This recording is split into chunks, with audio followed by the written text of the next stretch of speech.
Pak Ustaz, di tempat saya sehabis salam biasanya salaman ke kanan dan ke kiri. Suatu hari saya sholat di tempat lain lalu saya ingin bersalaman tapi orang tersebut menolaknya. Apa hukumnya Ustaz? Ya sebenarnya benar. Orang yang menolak untuk salaman sama Anda itu sebenarnya justru yang paham. Nah memang tidak boleh salaman secara khusus habis sholat ya. Kecuali memang kita ada hajat. Misal teman kita di sebelah atau kita memang mau kenalan sama dia siapa namanya gitu nggak apa-apa. Tapi kalau habis salam dijadikan sebagai paket. Bahkan banyak orang belum zikir sudah langsung salaman. Dianggap itu bagian daripada rangkaian sholat dan zikirnya. Ini nggak boleh. Karena tidak pernah Nabi SAW bersalaman khusus habis sholat dengan para sahabat. Jadi kan sebagai program gitu kan. Apalagi sampai berdiri baca salawat semuanya keliling, ini nggak pernah ada sunnahnya. Gitu kan. Kita bukan bicara masalah salamannya, salaman adalah ibadah. Tapi meletakkan salaman sebagai paket habis sholat kita harus tahu kiai kita kerjain nggak Nabi Muhammad SAW. Anda selesai menunaikan sholat, Anda salam, Assalamualaikum warahmatullah. Assalamualaikum warahmatullah. Dalil dan contoh ada. Apa itu? Begitu selesai, Quran surah keempat ayat 103. فَإِذَا قَضَيْتُمُ الصَّلَاةَ فَاذْكُرُوا اللَّهَ. Maka jika Anda tuntas mengerjakan salat, berzikirlah kepada Allah. Hadis Muslim hadis 593. Astaghfirullah, astaghfirullah, astaghfirullah. Setelah itu lanjutkan Allahumma antas salam, minkas salam, tabarakta ya dzal jalali wal ikram, dan seterusnya sampai 597. Jadi setelah salat adalah zikir. Astaghfirullah, astaghfirullah, astaghfirullah. Allahumma antas salam. Selanjutnya berdoa dan seterusnya. Baik. Assalamualaikum warahmatullah. Assalamualaikum warahmatullah. Tiba-tiba tangan disodorkan untuk salaman. Kanan dan kiri. Boleh tidak? Boleh tidak? Yang boleh angkat tangan. Yang tidak boleh angkat tangan. Yang wallahu a'lam, enggak usah angkat tangan. Karena waktu kita mau habis di sini. Lihat sini. Untuk menentukan boleh dan tidak, tadi kaidahnya. Lihat, ini sederhana. Cuman satu bagian dari kalimat. Tapi maknanya dalam. Boleh dan tidak, jangan asal bicara ini boleh, ini tidak. Anda tidak boleh menghukumi sesuatu di syariat kecuali memahami ketentuannya. Apa landasannya? Mana dalilnya untuk menentukan boleh? Anda tidak paham dalil, jangan bicara hukum. Kata Imam Malik, Anda hafal 100.000 hadis tapi tidak memahami isinya, jangan bicarakan tentang hukumnya. Apalagi Anda yang tidak hafal hadis baru tahu terjemahannya, tiba-tiba memberikan hukum pada orang lain, itu yang bahaya. Awas, hati-hati. Nah, bagaimana menentukannya? Apa dalilnya? Tayyib. Hadis riwayat At-Tirmidzi menyampaikan dari Nabi sallallahu alaihi wasallam, "Ma min muslimaini yaltaqiyani fayatasafahani illa ghufira lahumā qabla an yatafarraqa." Tidaklah dua orang muslim bertemu dimanapun kapanpun, catat kalimat itu. Dimanapun kapanpun, mau di dalam masjid, mau di luar masjid, mau di kantor, mau di rumah, kapanpun dalam kondisi yang dibenarkan. Mau setelah sholat, mau di luar sholat, yang dibenarkan. Karena di dalam sholat gak mungkin. Allahu Akbar, Allahu Akbar. Mustahil. Dalam kondisi yang dibenarkan. Ba'da sholat, Assalamualaikum, Assalamualaikum. Di luar masjid, fayatasafahani, tiba-tiba keduanya bersalaman. Salaman. Ghufira lahuma qabla an yatafarraqa. Maka diampuni dosa-dosa yang pernah melekat pada keduanya. Pada keduanya. Ini pernah membicarakan keburukan pada orang ini pernah berprasangka yang tidak baik, tiba-tiba salaman. Tapi salamannya menggunakan tasafah.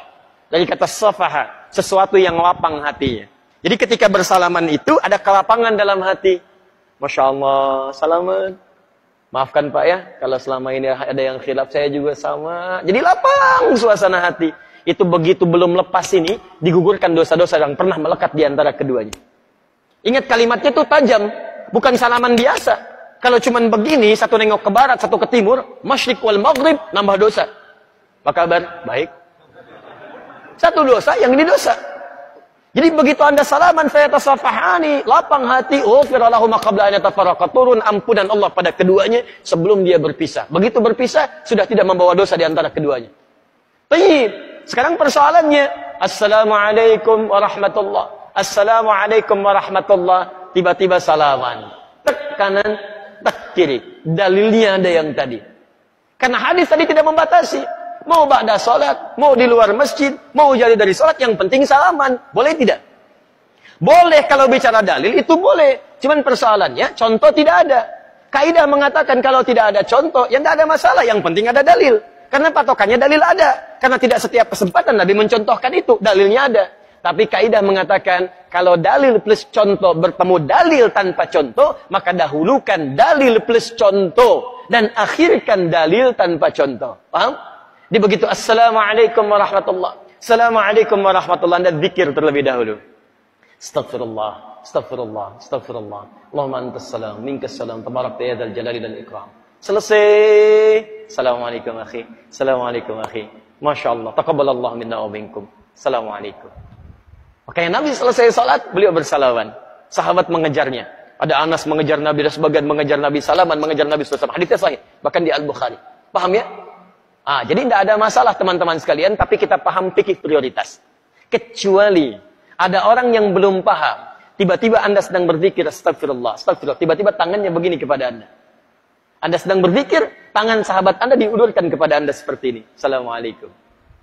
Mana hukumnya? Menjawab dulu salaman, atau Anda kemudian meneruskan zikir Anda? Assalamualaikum. Astagfirullah. Hati-hati.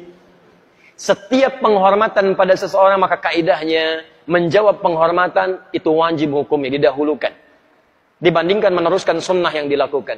Menyampaikan salam, sunnah. Menjawab salam, wajib hukumnya. An-Nisa ayat 86. فَإِذَا حُيِّيتُمْ بِتَحِيَّةٍ فَحَيُّوا بِأَحْسَنَ مِنْهَا وَرُدُّوهَا.